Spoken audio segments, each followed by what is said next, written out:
Hello student. आज की इस क्लास में आप सभी का स्वागत है। आज हम पढ़ेंगे दर्पण द्वारा प्रतिबिंब का बनना। दर्पण द्वारा प्रतिबिंब का बनना, ठीक है। तो दर्पण द्वारा प्रतिबिंब बनना जो होता है उसमें कुछ नियम होते हैं कि दर्पण के द्वारा जो प्रतिबिंब बनेंगे उसमें कैसे हम प्रकाश किरणों को चलाएंगे, कौन सी प्रकाश किरण कहाँ से होकर जाएंगी। तो उसको पहले हम लोग समझ लेते हैं नियम के बारे में। और नियम से पहले हम लोग चिन्ह परिपाटी के बारे में समझ लेते हैं कि जो दर्पण होते हैं उस दर्पण के बाएं साइड में जाएंगे तो चिन्ह धनात्मक होगा कि ऋणात्मक होगा, दाएं साइड में जाएंगे तो चिन्ह कैसा लेंगे। तो चिन्ह परिपाटी को पहले समझ लेते हैं, फिर हम लोग आते हैं दर्पण से प्रतिबिंब बनने की प्रक्रिया पे, ठीक है। तो जब हम बात करते हैं गोलीय दर्पण द्वारा परावर्तन के चिन्ह परिपाटी, तो ये हमारा एक दर्पण है MN, ठीक है। जो MN हमारा दर्पण है इसमें हम लोग देख रहे होंगे कि जब ये जो ध्रुव है P, इस ध्रुव से जब हम दाईं ओर चलते हैं तो दाईं ओर की दूरी को किस में लेते हैं, धनात्मक में लेते हैं। जब इस ध्रुव से हम लोग बाईं ओर चलते हैं तो बाईं ओर की दूरी किस में लेते हैं, ऋणात्मक में लेते हैं। जब इस ध्रुव से यानी इस मुख्य अक्ष से जब हम ऊपर की ओर चलते हैं तो ऊपर की दूरी किस में लेते हैं, प्लस में। और जब इस मुख्य अक्ष से नीचे की ओर चलते हैं तो नीचे की दूरी किस में लेते हैं, माइनस में। तो ये चिन्ह आप याद रखिएगा कि दर्पण से जब हम दाहिनी की ओर चलेंगे यानी जो ये ध्रुव होगा इस ध्रुव से जब हम दाहिने ओर चलेंगे, ठीक है, तो दूरी क्या होगी, धनात्मक। जब इस ध्रुव से हम बाईं ओर चलेंगे तो दूरी क्या होगी, ऋणात्मक। जब इस मुख्य अक्ष से हम ऊपर की ओर चलेंगे तो दूरी किस में लेंगे, धनात्मक। जब इस मुख्य अक्ष से हम नीचे की ओर चलेंगे तो दूरी क्या लेंगे, ऋणात्मक, जैसा आप फिगर में देख रहे हैं, ठीक है। तो इस चिन्ह को याद रखेंगे। ये चिन्ह जब हम लोग सवाल लगाएंगे तो वहां पर जरूरत इसकी पड़ेगी, ठीक है। अब आगे बढ़ते हैं। अब हम लोग पढ़ते हैं कि गोलीय दर्पण द्वारा प्रतिबिंब बनाने के लिए किरण आरेख, जो हमारा गोलीय दर्पण है जब उससे हम प्रतिबिंब बनाएंगे तो प्रतिबिंब बनाते समय जो हमारा किरण आरेख हुआ उस किरण आरेख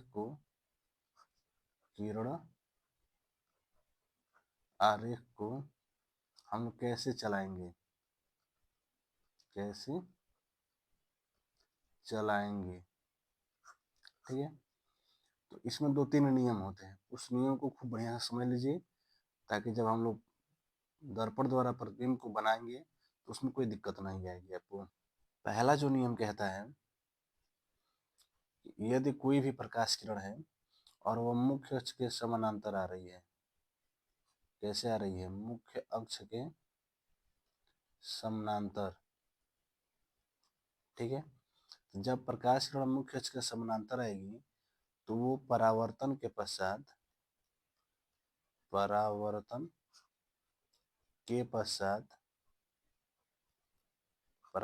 के पश्चात फोकस बिंदु से होकर जाएगी, फोकस बिंदु से होकर जाएगी, ठीक है। तो इसको याद रखिएगा, पहला नियम कि कोई भी प्रकाश किरण यदि मुख्य अक्ष के समानांतर आती है तो वह प्रकाश किरण जब दर्पण से परावर्तित होगी तो वह मुख्य अक्ष के फोकस बिंदु से क्या होगी, जाएगी।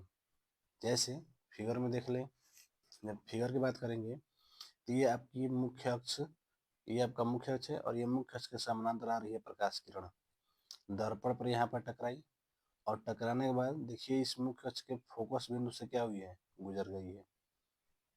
तो ये अवतल दर्पण की बात होती है, ये अवतल दर्पण में ऐसा होता है। लेकिन जब हम बात करते हैं उत्तल दर्पण की तो उत्तल दर्पण में क्या होता है कि जब कोई प्रकाश किरण मुख्य अक्ष के समानांतर आती है तो दर्पण से परावर्तन के पश्चात मुख्य अक्ष से आती हुई प्रतीत होती है। यानी जब इस किरण को आप यहाँ से देखेंगे तो आपको लगेगा ये प्रकाश किरण यहाँ से ना आकर इस बिंदु से आ रही है। तो जिस बिंदु से आती हुई प्रतीत होगी वह बिंदु कौन सा होगा, फोकस बिंदु होगा, ठीक है। फिर से एक बार देख लेते हैं कि जब प्रकाश किरण मुख्य अक्ष के समानांतर आएगी तो परावर्तन के पश्चात कहाँ से जाएगी, फोकस बिंदु से जाएगी या फोकस बिंदु से आती हुई प्रतीत होगी। इसी का ठीक रिवर्स होता है, उल्टा, कि जब प्रकाश किरण फोकस बिंदु से गुजरती हैं, जब प्रकाश किरण क्या होती है, फोकस बिंदु से, जैसे देखिए ये प्रकाश किरण है, ये आ रही है फोकस बिंदु से गुजरी और आकर यहाँ दर्पण से टकराई और टकराने के बाद मुख्य अक्ष के यानी इसके समानांतर हो गई है। ठीक है, अब इसमें देख लीजिए उत्तल दर्पण में, तो जब हम उत्तल दर्पण की बात करते हैं तो उत्तल दर्पण में भी वैसे ही होता है कि जब कोई प्रकाश किरण फोकस बिंदु की ओर आती हुई प्रतीत होती है, जैसे ये प्रकाश किरण है, आप इसको देखेंगे कि ये फोकस बिंदु की ओर आ रही है, लेकिन जैसे ही दर्पण पर आपतित होती है तो वहां से परावर्तन के पश्चात मुख्य अक्ष के समानांतर हो जाती है, यानी इसके ये समानांतर हो जाएगी। ठीक है, तो यहाँ पर हम एक नियम कंप्लीट किए कि नियम क्या कह रहा है कि कोई भी प्रकाश किरण मुख्य अक्ष के समानांतर आएगी, मुख्य अक्ष के समानांतर आएगी, तो परावर्तन के पश्चात फोकस बिंदु से जाएगी, फोकस बिंदु से जाएगी। ठीक है, या फिर यदि कोई प्रकाश किरण फोकस बिंदु से गुजर रही है तो परावर्तन के पश्चात, परावर्तन परावर्तन के पश्चात मुख्य अक्ष के समानांतर हो जाएगी, मुख्य अक्ष के समानांतर हो जाएगी। ठीक है, तो इस नियम को याद रखिएगा कि जब कोई भी प्रकाश किरण मुख्य अक्ष के समानांतर आती है तो परावर्तन के पश्चात फोकस बिंदु से जाएगी या फोकस बिंदु से आती हुई प्रतीत होगी। और इसी का रिवर्स क्या होता है, यदि कोई प्रकाश किरण फोकस बिंदु से गुजर रही है तो परावर्तन के पश्चात मुख्य अक्ष के समानांतर हो जाएगी। ठीक है, अब अगले नियम की ओर चलते हैं। अगला नियम क्या है कि यदि कोई भी प्रकाश किरण हो और वह प्रकाश किरण कहाँ से गुजरे, वक्रता केंद्र से, प्रकाश किरण कहाँ से गुजरे, वक्रता केंद्र से, तो वक्रता केंद्र से गुजरने वाली जो प्रकाश किरण होती है वो परावर्तन के पश्चात, परावर्तन के पश्चात वक्रता केंद्र से ही क्या होती है, वापस लौट आती है। जैसे आप फिगर में देख रहे होंगे, फिगर की बात करें तो आप इसमें देखिए ये आपका प्रकाश किरण आ रही है, कहाँ से जा रही है, वक्रता केंद्र से, दर्पण पर क्या हुई, यहाँ पर आपतित हुई और फिर परावर्तन के पश्चात क्या हुई, सी से ही वापस चली गई। जैसे यहाँ पे देखेंगे ये आपका अवतल दर्पण है, ये है आपका अवतल दर्पण।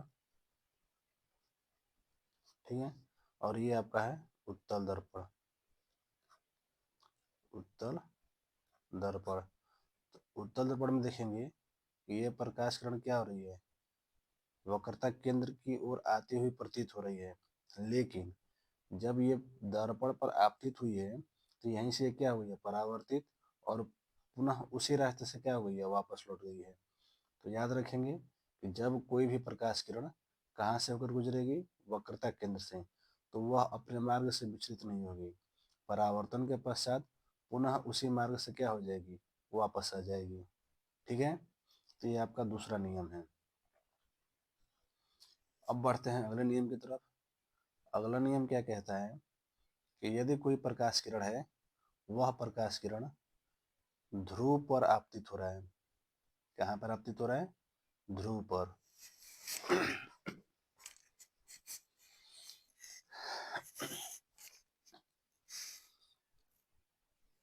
यदि कोई प्रकाश किरण ध्रुव पर आपतित हो रहा है, तो जब कोई प्रकाश किरण ध्रुव पर आपतित होगा तो वह प्रकाश किरण परावर्तन के नियम से वापस लौट जाएगा। और जो परावर्तन का नियम होता है कि आपतन कोण आई और परावर्तन कोण आर बराबर होते हैं, तो उसी नियम से ये प्रकाश किरण क्या होती है,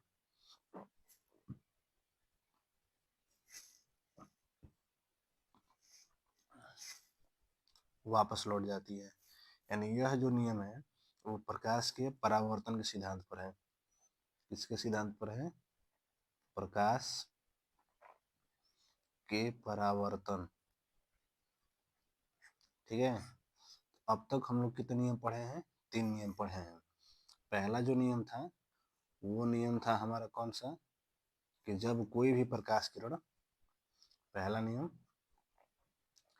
कि प्रकाश किरण क्या होगी, मुख्य अक्ष के समानांतर आएगी, मुख्य अक्ष के समानांतर। तो वो कहाँ से जाएगी? तो वह जाएगी फोकस बिंदु से, फोकस बिंदु से जाएगी। ठीक है। दूसरा नियम पढ़े हैं कि यदि कोई प्रकाश किरण वक्रता केंद्र से होकर गुजर रही है, वक्रता केंद्र से होकर गुजर रही है, तो पुनः वह वक्रता केंद्र से ही परावर्तन के पश्चात वापस लौट आएगी। वक्रता केंद्र से क्या हो जाएगी? वापस लौट आएगी। और तीसरा नियम पढ़े, आपतन कोण यानी परावर्तन के नियम से, परावर्तन के नियम से क्या बताया गया कि जो आपतन कोण होगा आई, वह बराबर होगा परावर्तन कोण आर के। और इस केस में प्रकाश किरण कहाँ पर आपतित होगी? ध्रुव पर आपतित होगी। ठीक है।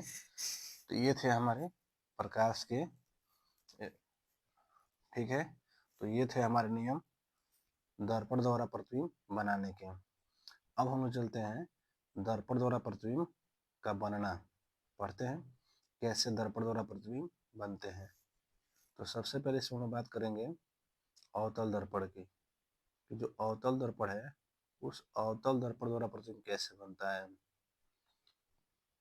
अवतल दर्पण द्वारा प्रतिबिंब का बनना, तो प्रतिबिंब बनाने से पहले हम इस स्थिति को जान लेते हैं कि दर्पण के सामने वस्तु की कौन कौन सी स्थिति हो सकती है।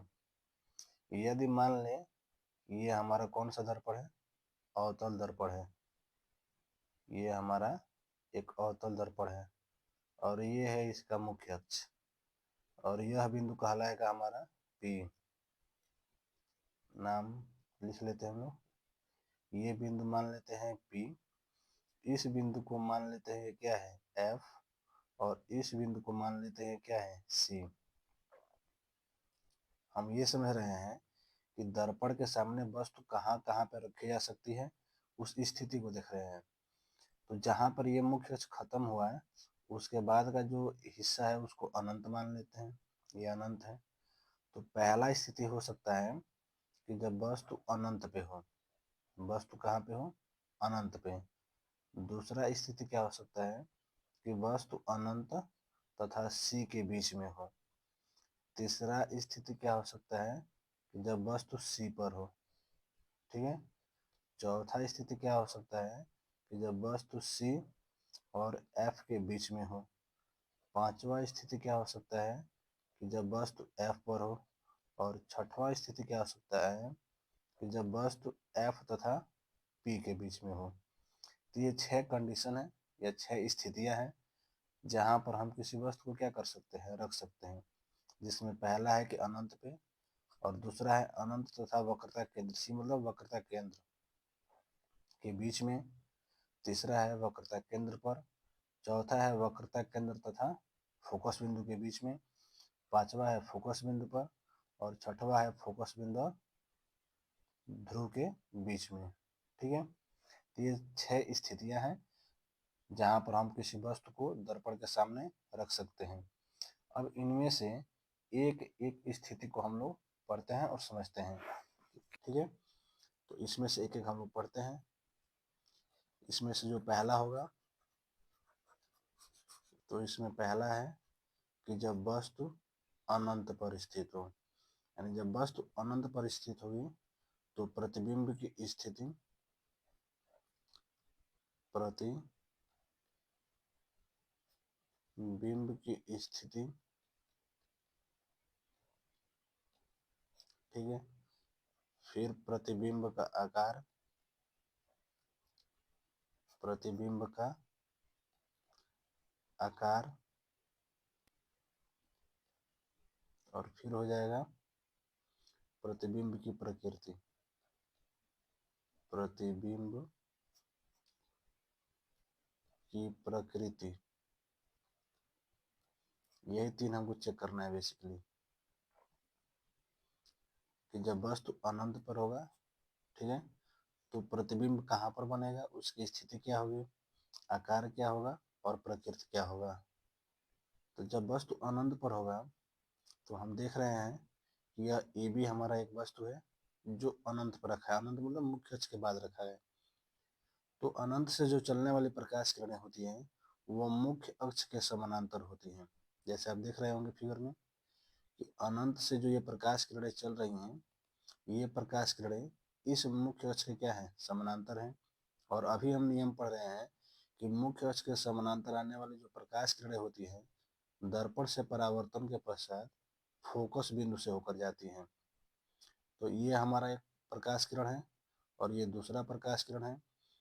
तो दर्पण से टकराई हैं और टकराने के बाद से ये क्या हुई है, मुख्य अक्ष के जिस बिंदु पर मिली है वो बिंदु फोकस बिंदु है और यहीं से प्रकाश किरणें क्या होंगी, गुजर जाएंगी। तो प्रतिबिंब की स्थिति की बात करेंगे तो ये बनेगा वस्तु की ही ओर।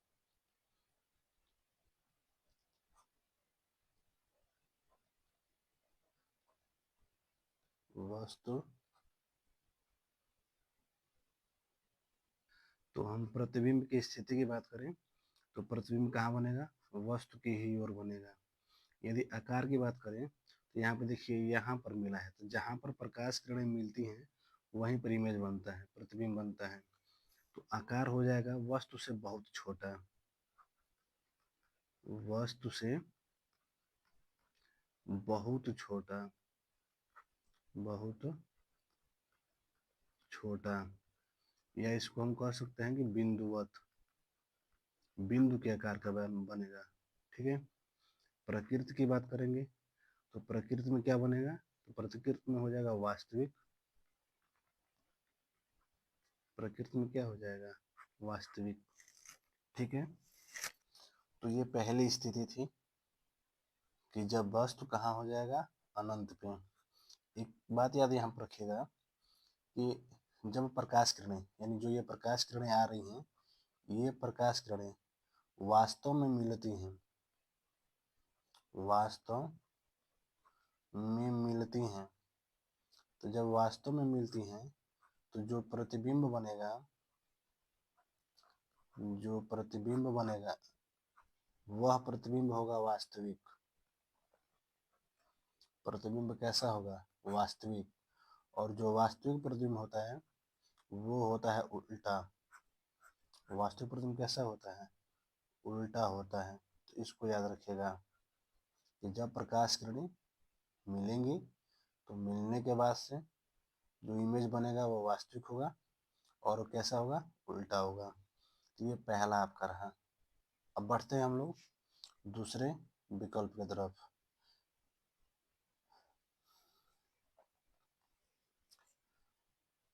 दूसरा जो कह रहा है कि जब वस्तु अनंत तथा वक्रता केंद्र के बीच में स्थित हो। तो जब वस्तु कहाँ पर स्थित होगी, अनंत और वक्रता केंद्र के बीच में।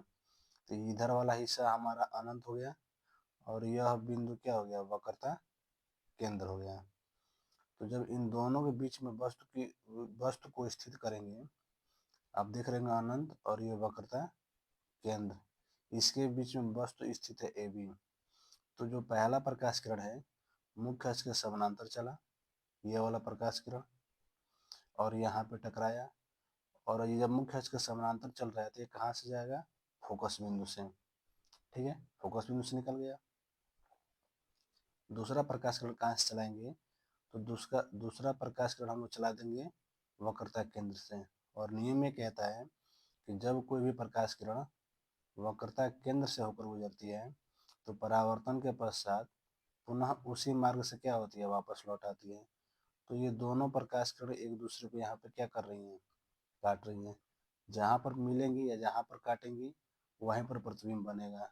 चूंकि ये वास्तव में मिली है तो इसलिए जो प्रतिबिंब बना है ए डैश बी डैश वो उल्टा बना है। कैसा बना है, उल्टा। तो जब हम बात करेंगे प्रतिबिंब,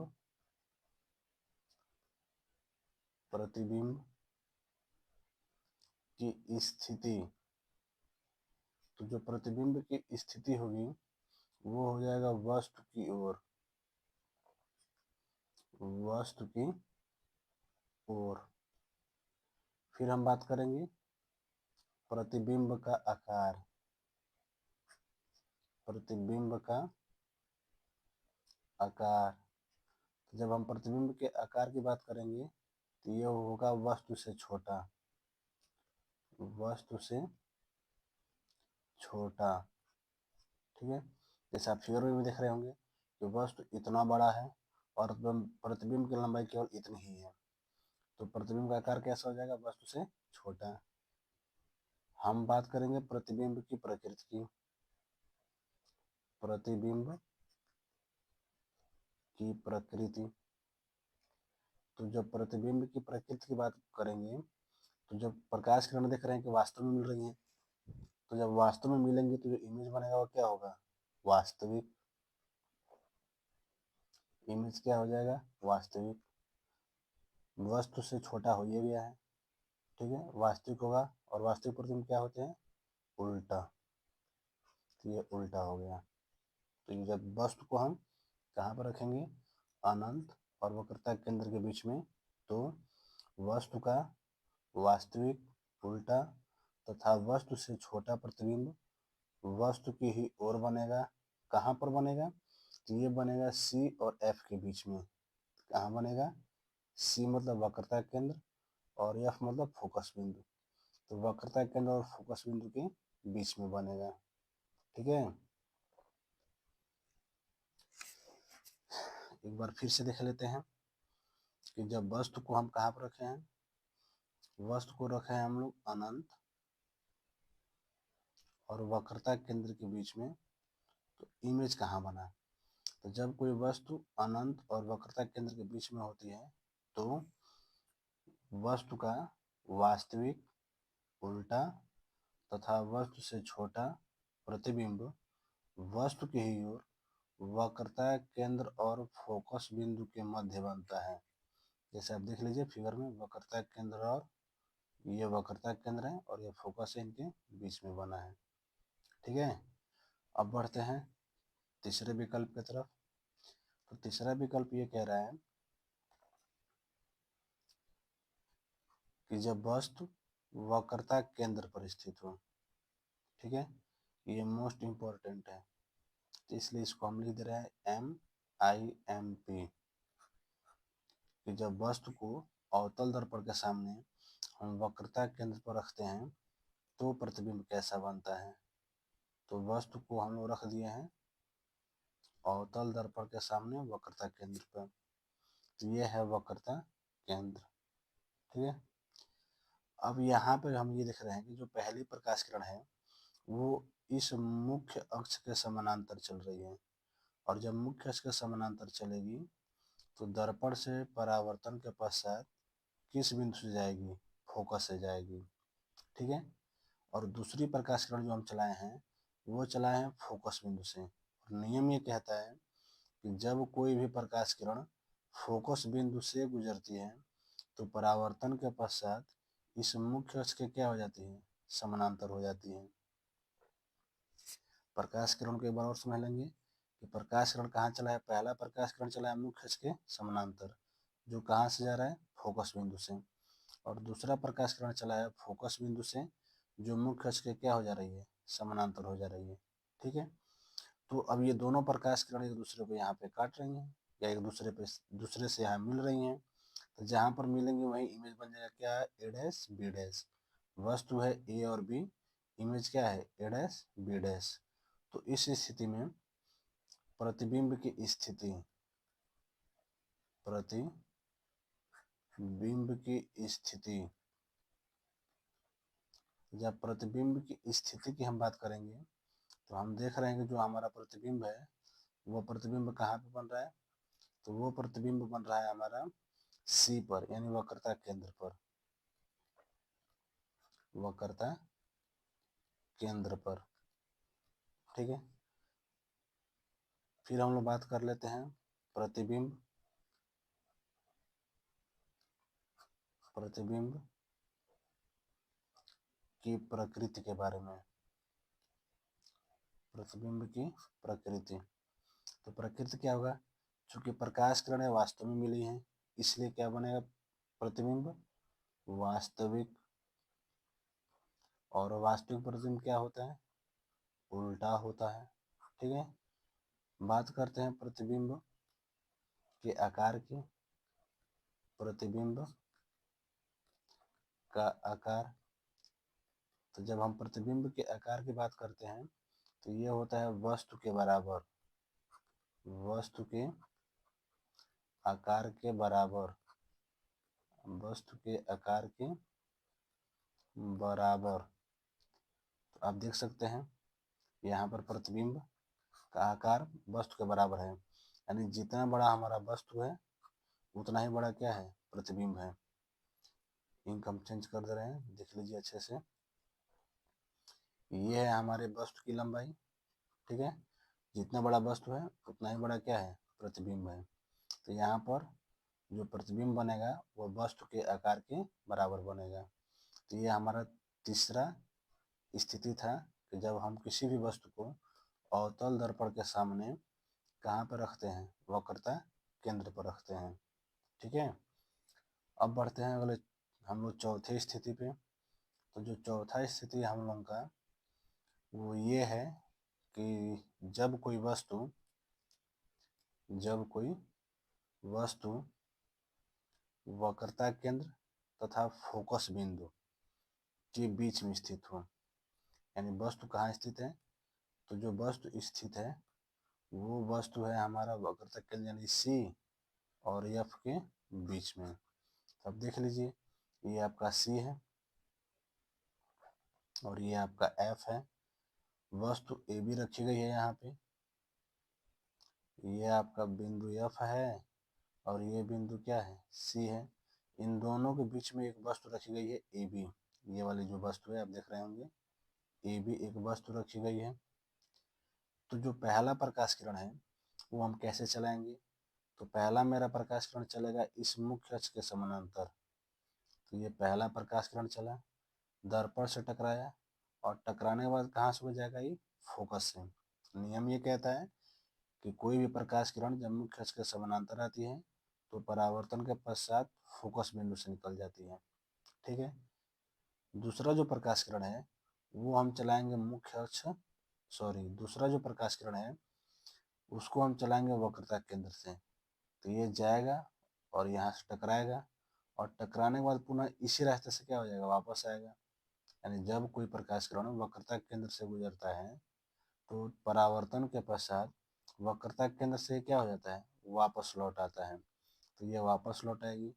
दोनों प्रकाश किरण एक दूसरे से यहाँ पर मिल रही हैं और जहाँ पर मिलेंगी वहीं पर क्या बनेगा, वस्तु का प्रतिबिंब बन जाएगा ए डैश बी डैश। ठीक है, तो अब इसमें हम बात करें कि जो वस्तु का प्रतिबिंब बना है तो प्रतिबिंब की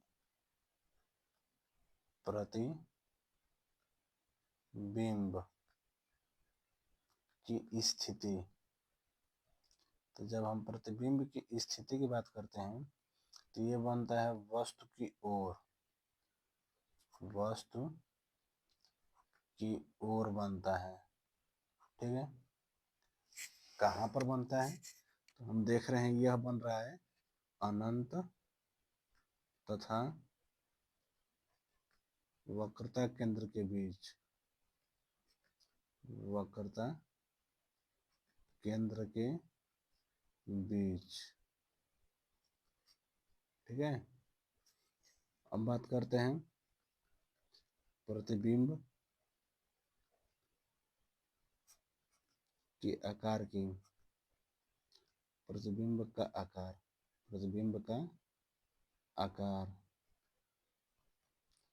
तो जब हम प्रतिबिंब के आकार की बात करते हैं तो इसमें हम लोग बतलाते हैं कि जो हमारा प्रतिबिंब है वह वस्तु से बड़ा बनेगा। जैसे आप फिगर में देखिए, वस्तु इतना बड़ा है, ठीक है, लेकिन प्रतिबिंब इतना बड़ा आपको दिखाई दे रहा होगा। तो जो आकार होगा वह क्या हो जाएगा, वस्तु से बड़ा बनेगा। बात कर लेते हैं प्रतिबिंब की प्रकृति, प्रतिबिंब की प्रकृति।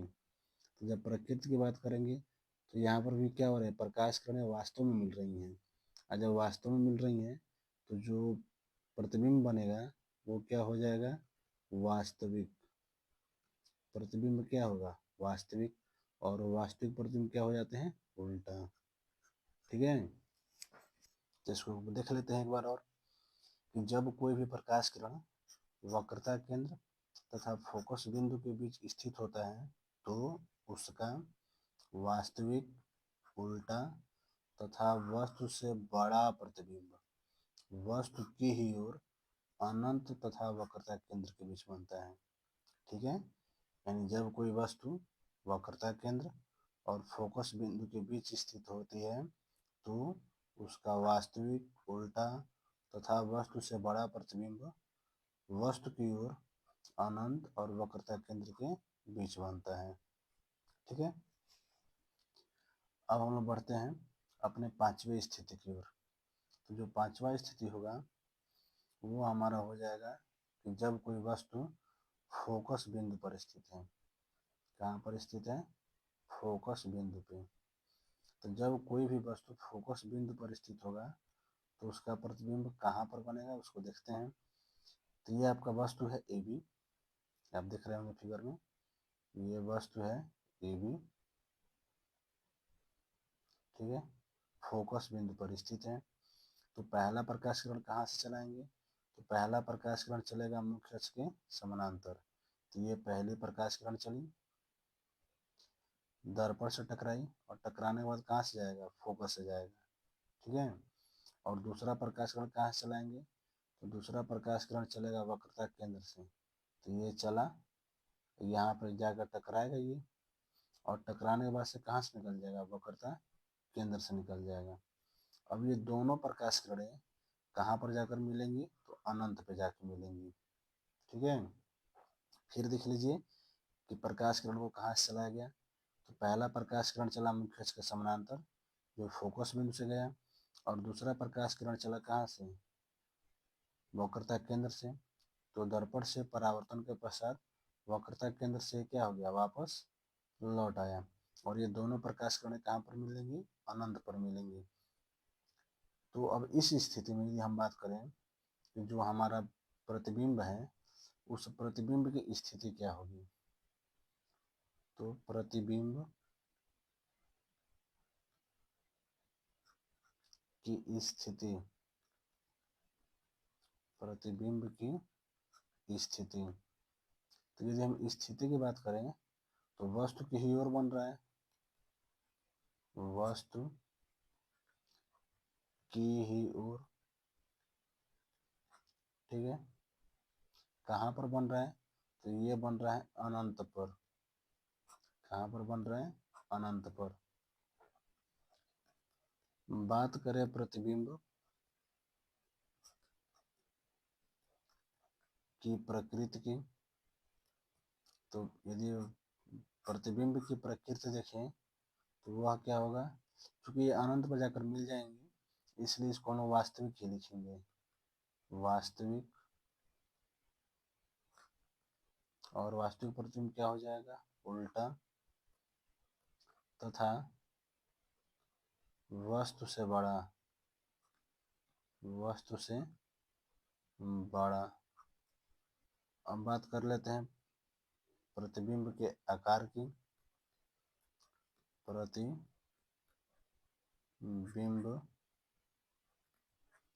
का आकार, आकार यहीं पर बता दिया गया कि जो प्रतिबिंब बनेगा वह प्रतिबिंब क्या होगा, वस्तु से बड़ा होगा। तो ये है आपका प्रतिबिंब का आकार, कि जो प्रतिबिंब होगा वस्तु से क्या हो जाएगा, बड़ा।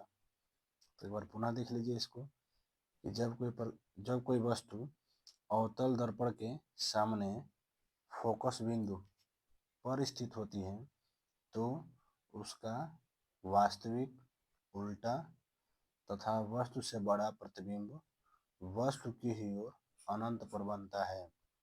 ठीक है, तो ये हमारा पांचवा स्थिति था। अब हम लोग बढ़ते हैं अपने छठवें स्थिति की ओर।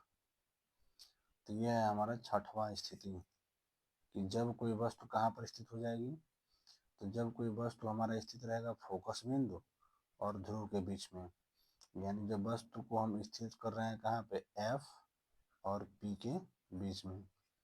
तो जब वस्तु F और P के बीच में होगा तब उसका प्रतिबिंब कैसे बनेगा, यानी प्रतिबिंब की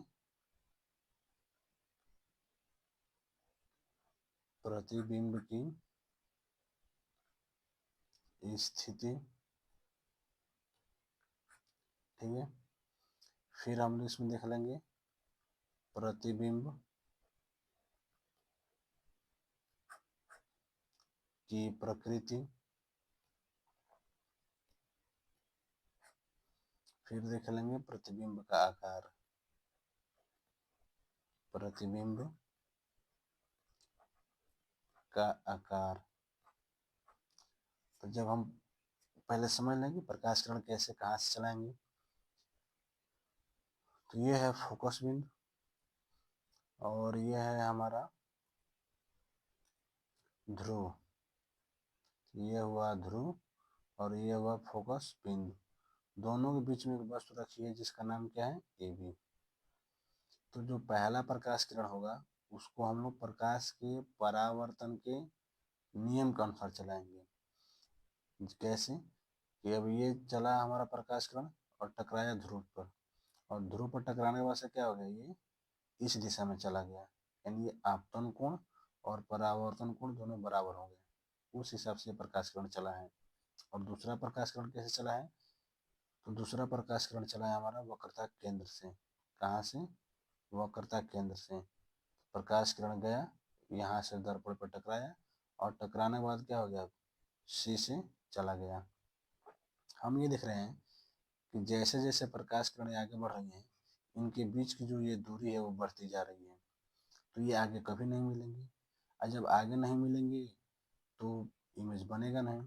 इसलिए इन प्रकाश किरणों को हम पीछे बढ़ाएंगे, और जब पीछे बढ़ा रहे हैं तो देख रहे हैं कि ये जो प्रकाश किरणें हैं इस बिंदु पर क्या हो जा रही हैं, मिल जा रही हैं या मिलती हुई प्रतीत हो रही हैं, ठीक। तो यहाँ पर जब मिलती हुई प्रतीत हो रही हैं तो यहीं पर क्या बन जाएगा, इस वस्तु का प्रतिबिंब बन जाएगा, ठीक है। फिर से एक बार देख लीजिए, पहला प्रकाश किरण चलाए हैं, यहाँ से चला और ध्रुव पर टकराया और परावर्तन के नियम से निकल गया, यानी ये कोण और ये कोण दोनों बराबर हो गए। फिर दूसरा प्रकाश किरण चला वक्रता केंद्र से चला गया, प्रकाश किरण दर्पण से टकराया और टकराने के बाद क्या हो गया, वक्रता केंद्र से चला गया। अब ये दोनों प्रकाश किरणों के बीच की दूरी क्या हो जा रही है, बढ़ती जा रही है, आप देख रहे होंगे। जब दूरी बढ़ रही है इसलिए आगे मिलेगा नहीं, तो हम क्या करेंगे, पीछे बढ़ाएंगे, और जब पीछे बढ़ाएंगे तो जिस बिंदु पर मिलेंगे या मिलती हुई प्रतीत होंगी वहीं पर वस्तु का क्या बनेगा, प्रतिबिंब बनेगा। तो जब हम बात करेंगे प्रतिबिंब की स्थिति की तो ये हो जाएगा दर्पण के पीछे, कहाँ पर बनेगा, दर्पण के पीछे, ठीक। यदि हम प्रकृति की बात करेंगे तो प्रकृति में ये देखेंगे कि जो ये प्रकाश किरणें हैं इन ये प्रकाश किरणें वास्तव में नहीं मिली है, इन लोगों को मिलाया गया है। और जब वास्तव में नहीं मिलती हैं प्रकाश किरणें क्या होती हैं, वास्तव में नहीं मिलती हैं, वास्तव में नहीं मिलती हैं, तो इस केस में क्या होता है कि जो प्रतिबिंब बनता है, जो प्रतिबिंब बनता है यह प्रतिबिंब हो जाता है आभासी या काल्पनिक, आभासी या काल्पनिक।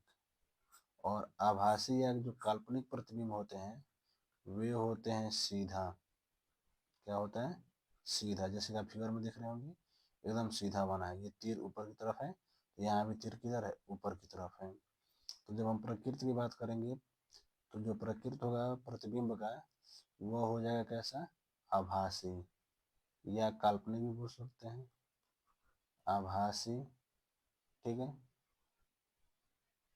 सीधा हो जाएगा, आभासी सीधा। प्रतिबिंब के आकार की बात करेंगे तो आकार क्या हो जाएगा, वस्तु से बहुत बड़ा, वस्तु से बहुत बड़ा, बहुत बड़ा, ठीक है, बहुत बड़ा। तो ये जो 6 स्थितियां थी और ये स्थिति भी एकदम महत्वपूर्ण है, इसलिए यहाँ पर क्या लगा लेंगे, MIMP, एकदम महत्वपूर्ण है। पेपर में ऐसे क्वेश्चन बनते हैं और बनेगा भी। जब कोई वस्तु अवतल दर्पण के सामने फोकस बिंदु तथा ध्रुव के बीच में स्थित हो तो जो प्रतिबिंब बनेगा उसको किरण आरेख द्वारा क्या करिए, समझाइए। तो ऐसे समझाएंगे। तो ये हमारी 6 स्थितियां थी जहाँ पर हम वस्तु को क्या किए थे, रखे थे और प्रतिबिंब प्राप्त किए थे। ठीक है, एक बार इसको हम रिवाइज कर दे रहे हैं, उसको आप देख लीजिए। तो सबसे पहले हम लोग पढ़े हैं चिन्ह परिपाटी के बारे में। और चिन्ह परिपाटी क्या कहता है कि यदि हम दर्पण से दाईं ओर चलेंगे तो दूरी धनात्मक होगी, प्लस मिलेंगे। यदि हम दर्पण से बाईं ओर चलेंगे दूरी ऋणात्मक मिलेंगे, ठीक है। यदि मुख्य अक्ष के नीचे चलेंगे तो जो दूरी होगी वो ऋणात्मक होगी। यदि मुख्य अक्ष के ऊपर चलेंगे तो जो दूरी होगी वो क्या होगी, धनात्मक होगी, ठीक है। फिर इसके बाद हम लोग क्या पढ़े हैं, तो इसके बाद हम लोग देखें तो दर्पण द्वारा प्रतिबिंब बनाने के नियम। तो इस नियम में पहला जो नियम पढ़े हैं वो ये पढ़े हैं कि जब कोई प्रकाश किरण मुख्य अक्ष के समानांतर आती है तो वो कहाँ से जाती है, फोकस बिंदु से जाती है। या इसी में पढ़े हैं कि जब कोई प्रकाश किरण फोकस बिंदु से आती है तो वह क्या हो जाती है, मुख्य अक्ष के समानांतर हो जाती है। दूसरा नियम पढ़े हैं कि जब कोई प्रकाश किरण वक्रता केंद्र से होकर गुजरती है तो वह प्रकाश किरण पुनः परावर्तन के पश्चात उसी मार्ग से क्या होती है, वापस लौट आती है। फिर हम लोग तीसरा देखें प्रकाश के परावर्तन के नियम से कि जब कोई प्रकाश किरण ध्रुव पर आपतित होती है तो वह परावर्तन के नियम से कोण आई तथा कोण आर बराबर करते हुए वापस चली जाती है परावर्तन के पश्चात। फिर हम लोग देखे हैं कि अवतल दर्पण वाला प्रतिबिंब का बनना कैसे होता है। तो पहला केस कि जब वस्तु कहाँ पे था, अनंत पे था। तो जब वस्तु अनंत पे था तो वस्तु का जो प्रतिबिंब बना वो कैसा बना, वस्तु की ओर बना, वस्तु से बहुत छोटा बना, बिंदुवत बना और कैसा बना, वास्तविक बना। जो वास्तविक प्रतिबिंब क्या होता है, सीधा। तो हम कह सकते हैं कि जब कोई वस्तु अवतल दर्पण के सामने अनंत पर स्थित हो तो उस वस्तु का वास्तविक और वस्तु से बहुत छोटा प्रतिबिंब वस्तु की ही ओर फोकस बिंदु पर बनता है। कहाँ बनता है, फोकस बिंदु पर। बात करेंगे दूसरी स्थिति की। तो दूसरा स्थिति क्या था हम लोगों का कि वस्तु अनंत और वक्रता केंद्र के बीच में था। तो इसमें बताया गया कि जब कोई वस्तु अवतल दर्पण के सामने अनंत और वक्रता केंद्र के बीच में रखा गया हो तो उसका वास्तविक उल्टा तथा वस्तु से छोटा प्रतिबिंब वस्तु की ही ओर वक्रता केंद्र और फोकस बिंदु के मध्य बनेगा, बीच में बनेगा। फिर हम तीसरा स्थिति देखें। तीसरा स्थिति ये कहा गया कि जब वस्तु वक्रता केंद्र पर स्थित हो। तो जब कोई वस्तु अवतल दर्पण के सामने वक्रता केंद्र पर स्थित होती है तो उसका वास्तविक उल्टा तथा वस्तु के बराबर प्रतिबिंब वक्रता केंद्र पर ही बनता है, ठीक है। फिर हम चौथा स्थिति देखें। चौथा स्थिति में ये देखा गया कि वस्तु कहाँ स्थित है, वक्रता केंद्र और फोकस बिंदु के बीच में। तो जब कोई वस्तु अवतल दर्पण के सामने वक्रता केंद्र और फोकस बिंदु के बीच में स्थित होती है तो उस वस्तु का वास्तविक उल्टा तथा वस्तु से बड़ा प्रतिबिंब अनंत और वक्रता केंद्र के बीच में बनता है, जैसा कि फिगर में देख पा रहे होंगे। फिर इसके बाद हम लोग पढ़े पांचवा स्थिति कि जब वस्तु फोकस बिंदु पर हो। तो जब कोई वस्तु फोकस बिंदु पर होती है तो उसका वास्तविक उल्टा तथा वस्तु से बड़ा प्रतिबिंब वस्तु की ही ओर अनंत पर बनता है। कहाँ बनता है, अनंत पे। फिर हम छठवां स्थिति देखें कि जब कोई वस्तु फोकस बिंदु और ध्रुव के मध्य स्थित हो तब उसका प्रतिबिंब कहाँ बनेगा, तो जब कोई वस्तु अवतल दर्पण के सामने फोकस तथा ध्रुव के मध्य स्थित होती है तो उसका आभासी, सीधा तथा वस्तु से बहुत बड़ा प्रतिबिंब दर्पण के किधर बनता है, पीछे बनता है। ठीक है, तो इन सभी प्रतिबिंब बनने के जो नियम थे उसमें आपको दो याद रखना पड़ेगा, बहुत महत्वपूर्ण है। एक नंबर तीसरा और दूसरा नंबर 6। ये सी वाला कंडीशन था कि जब कोई वस्तु वक्रता केंद्र पर स्थित हो तो उस वस्तु का प्रतिबिंब कैसे बनेगा, और जब कोई वस्तु फोकस बिंदु तथा ध्रुव के मध्य हो तब उसका प्रतिबिंब कैसा बनेगा। तो ये था हमारा अवतल दर्पण द्वारा प्रतिबिंब का बनना है। अब हम लोग पढ़ते हैं उत्तल दर्पण द्वारा प्रतिबिंब का बनना है। तो उत्तल दर्पण द्वारा जब हम प्रतिबिंब बनने की बात करेंगे कि उत्तल दर्पण द्वारा किसी वस्तु का प्रतिबिंब कैसे बनता है, तो इसमें जो पहली स्थिति होगी वो होगा कि जब वस्तु कहाँ पर स्थित हो, अनंत पे। तो अवतल दर्पण के सामने जब किसी वस्तु को हम लोग अनंत पे रखते हैं तो अनंत पर वस्तु रहेगी तो उसका जो प्रतिबिंब बनता है वो प्रतिबिंब बनता है कहाँ पे, फोकस बिंदु पे। थोड़ा ध्यान से देखेंगे। नियम यह है कि जब कोई भी प्रकाश किरण इस मुख्य अक्ष के समानांतर आती है उत्तल दर्पण में परावर्तन के पश्चात फोकस बिंदु से आती हुई प्रतीत होती है। तो वस्तु कहाँ स्थित है, अनंत पर स्थित है। ठीक है, तो अनंत से यह प्रकाश किरण क्या चली, मुख्य अक्ष के समानांतर। यह प्रकाश किरण मुख्य अक्ष से क्या चली, समानांतर चली। तो जब यह परावर्तित हुई है तो यह फोकस बिंदु से आती हुई क्या होगी, प्रतीत होगी। तो इस स्थिति में देखें तो जो वस्तु का प्रतिबिंब होगा, वस्तु का प्रतिबिंब, इस वस्तु का जो प्रतिबिंब होगा तो कैसा, कहाँ बनेगा, तो वस्तु का प्रतिबिंब बनेगा आभासी। और आभासी प्रतिबिंब क्या होते हैं, सीधा तथा वस्तु से बहुत छोटा बनेगा। वस्तु से क्या बनेगा, बहुत छोटा, बहुत छोटा बनेगा, एकदम बिंदु के आकार का, यहाँ पर जैसे आप देख रहे होंगे।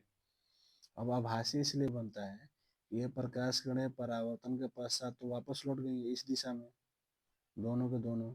अब ये आगे कहीं मिलेंगे नहीं, अब मिलेंगे नहीं वास्तव में तो वास्तविक प्रतिबिंब बनेगा नहीं।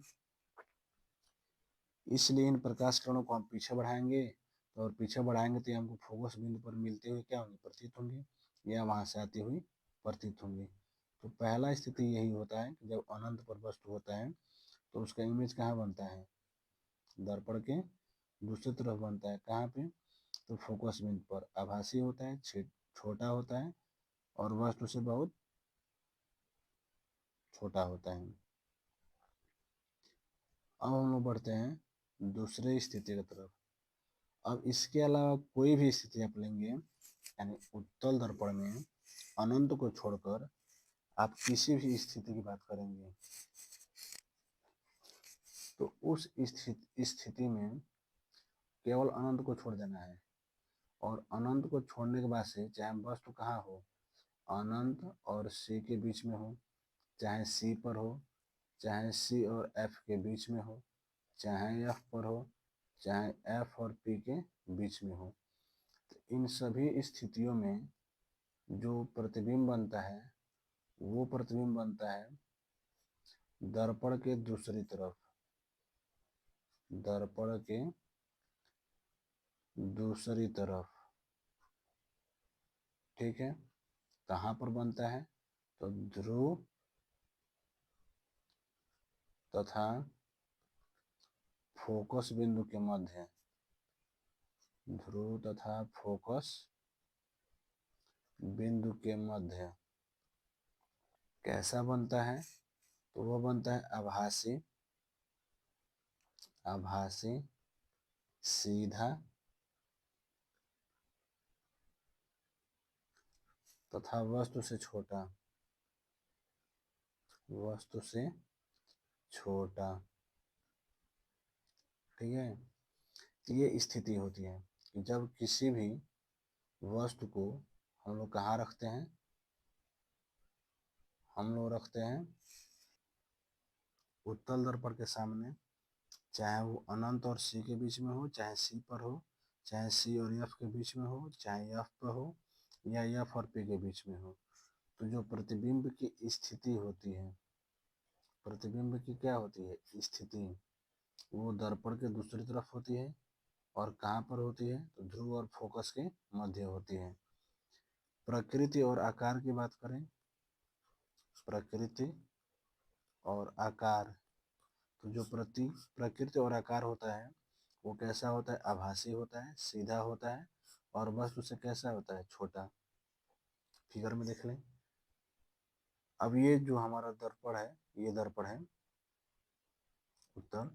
अब इसके सामने वस्तु यहाँ पे रखी है, तो जो पहला प्रकाश किरण चलेगा वो तो मुख्य अक्ष के समानांतर ही चलेगा। और जब यहाँ पर आपतित होगी तो यहाँ से प्रकाश किरण क्या हो जाएगी, परावर्तित। और परावर्तित होने के बाद इस दिशा में क्या होगी, चली जाएगी। परावर्तन के पश्चात इसकी ये दिशा है। दूसरा प्रकाश किरण हम कहाँ से लाएंगे, इस वक्रता केंद्र से होते हुए। तो यहाँ से परावर्तन के पश्चात वो पुनः क्या हो जाएगी, वापस लौट जाएगी। यानी जिस रास्ते से आएगी उसी रास्ते से वापस लौट जाएगी। अब ये दोनों प्रकाश किरण मिल नहीं रहे हैं, तो जब इसको हम पीछे बढ़ाएंगे तो ये फोकस बिंदु से आती हुई प्रतीत होगी, जो मुख्य अक्ष के समानांतर आ रही थी। और दूसरा जो है वो सी से पुनः वापस होती हुई प्रतीत होगी। तो दोनों प्रकाश किरणें यहाँ पर क्या हो रही है, मिल रही हैं। और जहाँ पर मिलेंगी वहीं क्या बन जाएगा, वस्तु का प्रतिबिंब बन जाएगा। तो चूंकि ये वास्तव में नहीं मिली है, इनको मिलाया गया है, इसलिए जो प्रतिबिंब बनता है वो क्या बनता है, आभासी बनता है। और जो आभासी प्रतिबिंब होते हैं वो क्या होते हैं, सीधे। जैसे आप यहाँ पर फिगर देखे होंगे, तो आप ध्यान से देखेंगे तो यहाँ पर सीधा फिगर बना है। जैसे हमारा वस्तु था ए और बी, ठीक वैसे ही हमारा क्या बना है, प्रतिबिंब बना है। देखिए ये हमारा ए बी क्या है, वस्तु है, तीर ऊपर तरफ था। तो यहाँ भी जो ए डैश बी डैश वस्तु बना है वो भी कैसा बना है, सीधा बना है, तीर ऊपर की तरफ है। तो आभासी प्रतिबिंब क्या होते हैं, सीधे होते हैं। अब आकार में देख लीजिए, वस्तु इतना बड़ा है लेकिन इमेज क्या है, इतना बड़ा है, इतना ही बड़ा बना है, बहुत छोटा बना है, इसलिए वस्तु क्या बनता है, छोटा बनता है। ठीक है। तो ये था हमारा अवतल दर्पण, अवतल दर्पण तथा उत्तल दर्पण, उत्तल दर्पण द्वारा प्रतिबिंब का बनना। कैसे हम प्रकाश किरण को चलाते हैं, कब प्रकाश किरण कहाँ पर मिलेगा, वस्तु को कहाँ कहाँ पर हम लोग रखे थे, सब हम लोग पढ़ लिए। जो अवतल दर्पण हो चाहे उत्तल दर्पण हो, उनके सामने जब वस्तु रखेंगे तो उनका प्रतिबिंब कहाँ पे बनेगा। ठीक है। उम्मीद है कि यह क्लास आपको समझ में आया होगा। जितने भी प्रतिबिंब के नियम हम लोग पढ़े हैं चाहे बनाए हैं, आप बढ़िया से समझ लिए होंगे। इस क्लास को एक बार और देख लीजिएगा ताकि आपको एकदम यह टॉपिक अच्छे से समझ में आ जाए। ठीक है। तो आज के क्लास में बस इतना ही, फिर हम लोग मिलेंगे अगले क्लास में।